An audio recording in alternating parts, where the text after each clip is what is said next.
Hello student, तो चलिए start करते हैं जेबीटी पीआरटी के लिए बहुत ही इम्पोर्टेंट टॉपिक की, जो कि हमारा सोशल साइंस का रहेगा। वो है हमारा फ्रांस की क्रांति। तो सबसे पहले फ्रांस की क्रांति का क्वेश्चन आते ही हमारे दिमाग में ये अराइज होना चाहिए कि फ्रांस की क्रांति हुई कब थी। तो फ्रांस की जो क्रांति थी वो हमारी 1789 में हुई थी। सेकंड जो हमारा है वो है फ्रांसीसी क्रांति से पूर्व फ्रांस में किस वर्ग को विशेषाधिकार प्राप्त थे? सामंत वर्ग के। और आप सभी को पता होना चाहिए फ्रांसीसी क्रांति के दौरान जो हमारी जो सोसाइटी थी वो 3 एस्टेट में बटी हुई थी। जैसा कि मैं आपको यहाँ पे दिखाना चाहूँगी हमारी एनसीईआरटी के अंदर जो स्पेशली वहाँ पे मेंशन कर रखा है। तो चलिए मैं एक बार आपको दिखा देती हूँ अच्छे से कि हमारे कैसे मेंशन कर रखा है। ये जो हमारा है ये पेज नंबर हमारा रहेगा। जब हम शुरुआत करते हैं तो उसी में देखो ये यहाँ पे स्पेशली टेबल बना के मेंशन कर रखा है कि फर्स्ट जो एस्टेट है वो हमारी क्लर्जी रहेगी, सेकंड एस्टेट जो है वो हमारी नोबिलिटी रहेगी, और थर्ड एस्टेट जो है हमारी जिसके अंदर कई वर्गों को शामिल किया गया है, big businessman, merchants, court officials, lawyers etcetera.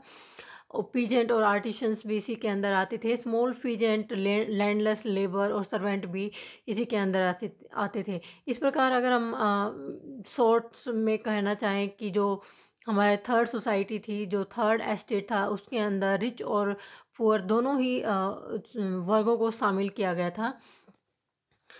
लेकिन यहाँ पे बात हो रही है विशेषाधिकार की। तो विशेषाधिकार सिर्फ हमारी जो टॉप 2 एस्टेट थी उन्हीं को मिला हुआ था, जिसको हम कंबाइंड रूप से बोलें तो सामंत वर्ग अगर हम कहेंगे। और वो विशेषाधिकार क्या था? उनको जो टैक्स था उससे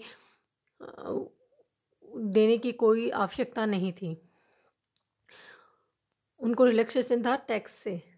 थर्ड जो है वो था क्वेश्चन जो हमारा वो है फ्रांसीसी क्रांति के समय फ्रांस का शासक कौन था और उसका संबंध किस राजवंश से था?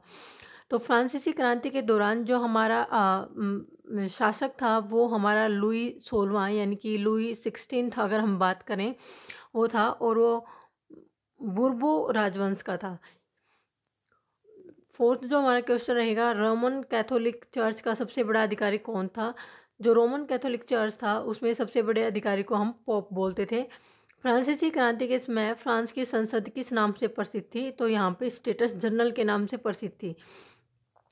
और यहाँ पे एक और क्वेश्चन अगर मैं आपको बताऊं तो उस टाइम ये पूछ सकता है कि उस टाइम फ्रांस की करेंसी क्या थी? तो लिवरे जो थी फ्रांसीसी क्रांति के दौरान वहाँ की मुद्रा रही थी। वो भी आपको एनसीईआरटी में स्पेशली एक टेबल बना के मेंशन किया हुआ है। मैं आपको उसका पेज नंबर और वो आपको दिखाना चाहूँगी।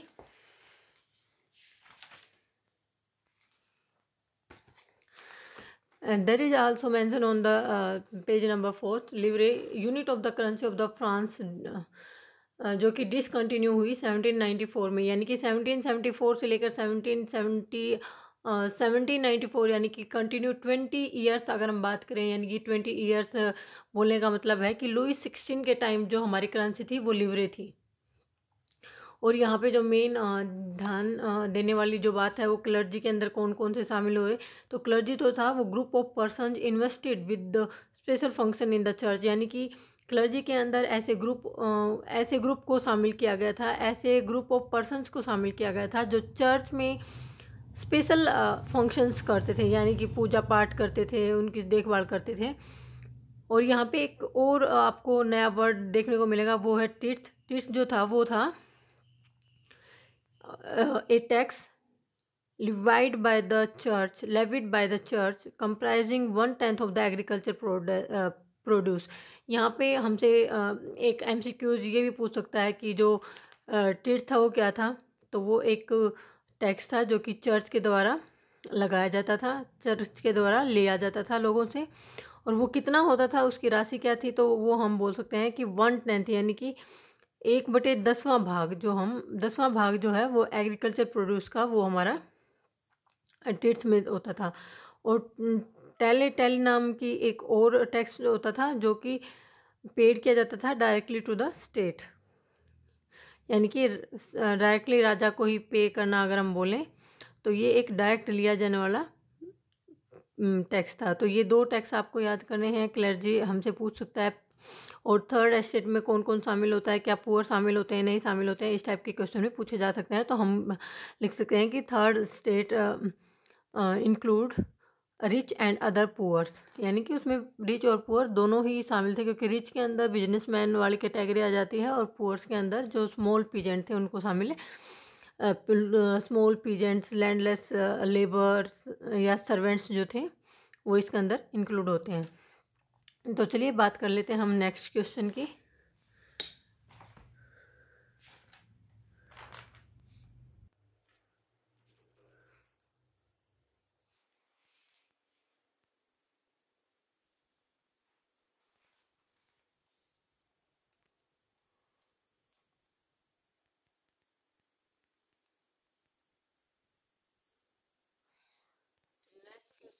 हमारा लुईस 16 का निवास स्थान कहाँ था? वो वर्साई में था। फ्रांसीसी क्रांति के समय फ्रांस किस प्रकार का शासन तंत्र था? तो निरंकुश शासन तंत्र था।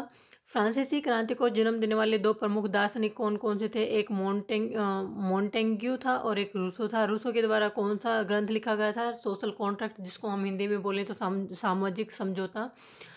10th क्वेश्चन अगर हम बात करें तो वो था हमारा मोंटेग्यू ने किस ग्रंथ की स्थापना की थी? तो वो की थी द स्पिरिट्स ऑफ लॉज, यानी कि कानून की आत्मा। मेरी एंटोनेट किसकी पत्नी थी? लुईस 16 की। फ्रांसीसी क्रांति का फ्रांस पर कोई एक प्रभाव, यानी कि निरंकुश शासन राजतंत्र, निरंकुश जो राजतंत्र था उसका पतन हो गया था। फ्रांसीसी क्रांति का फ्रांस पर जो हमारा 14th क्वेश्चन है वो है राष्ट्रीय सभा का नाम संविधान सभा कब रखा गया? तो ये डेट हमें 100% याद रखनी है कि 9 जुलाई 1789 को जो राष्ट्रीय सभा था उसका नाम संविधान सभा रखा गया था। अगर हम नेक्स्ट क्वेश्चन की बात करें तो वो है हमारी राष्ट्रीय सभा बुलाने का क्या उद्देश्य था? कर लगाना, क्योंकि जो राजा, आप सभी को इस थोड़ी सी स्टोरी यहाँ पे मैं बताना चाहूँगी कि जो जब लुईस 16 जो था जब राजा बना तो उस टाइम जो था वो उनका जो कोष था वो बिल्कुल खाली था। तो उसने सोचा कि अब पैसा कहाँ से आए? तो उसने सोची कि मैं कर को बढ़ा देता हूँ। और कर उस टाइम जब जो कर था वो राजा अकेला इंक्रीज नहीं कर सकता था, उसके लिए एक सभा बुलानी पड़ती थी और जिसको राष्ट्रीय सभा बोलते थे। उसकी सहमति के या उसकी पास के बिना राजा कर नहीं लगा सकता था। तो 16 क्वेश्चन है, स्टेटस जनरल का अधिवेशन बुलाने से पूर्व लुईस 16 ने कौन सी सभा बुलाई? तो वो पेरिस की पार्लियामेंट में सभा बुलाई थी। 17 जो हमारा क्वेश्चन रहेगा वो है स्टेटस जनरल का अधिवेशन कब हुआ? तो 17 जुलाई 1789 को। 18 जो है हमारा टेनिस कोर्ट फ्रांस में जन साधारण के प्रतिनिधियों ने किस बात की शपथ ली? यानी कि उन्होंने कहा कि अब बहुत हो गया राजा का शासन, अब हम संविधान बनाएंगे और संविधान के अकॉर्डिंग हमारा शासन, हमारा देश चलेगा और राजा भी उत्तरदायी होगा। राजा अपने सभी कार्यों का, सभी जो वो कर रहा है उसका विवरण उसको भी संविधान को देना पड़ेगा। बास्टिल का पतन कब हुआ? ये आपको बहुत ही इम्पोर्टेंट डेट है जो आपको याद रखनी ही चाहिए। वो है हमारा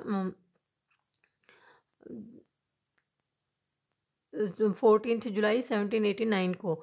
राष्ट्रीय संविधान सभा ने संविधान कब तैयार किया? 1791 में।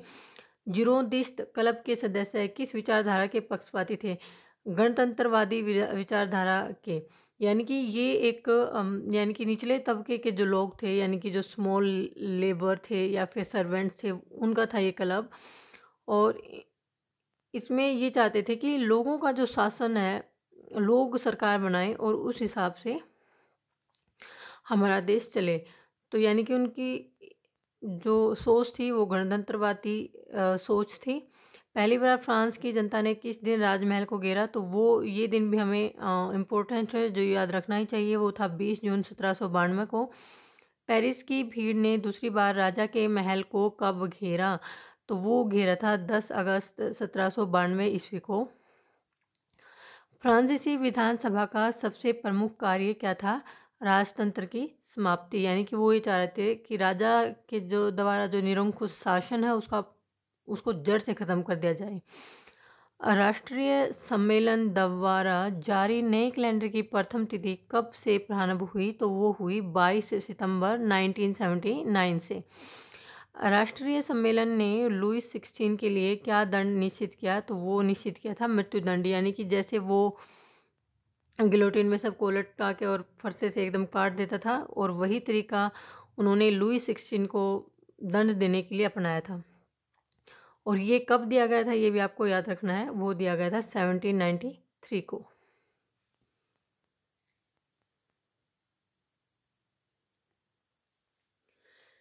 ये हमारा नेक्स्ट क्वेश्चन है जो है, राष्ट्रीय सम्मेलन के शासनकाल में फ्रांस के दो प्रमुख राजनीतिक दल कौन कौन से थे? तो जीरोदिस्ट और जैकोबिन, दो उस टाइम के जो प्रमुख राजनीतिक दल थे। फ्रांस के राष्ट्रीय सम्मेलन ने भीतरी शत्रुओं का सामना करने के लिए किस समिति की स्थापना की थी? वो सार्वजनिक रक्षा समिति की। राष्ट्रीय सम्मेलन ने नापतोल की कौन सी नई विधि अपनाई थी? तो वो हमारी थी दशमलव विधि। फ्रांस में आतंक का राज्य लगभग कितने साल चला? यानी कि 1 वर्ष, जो कि नेपोलियन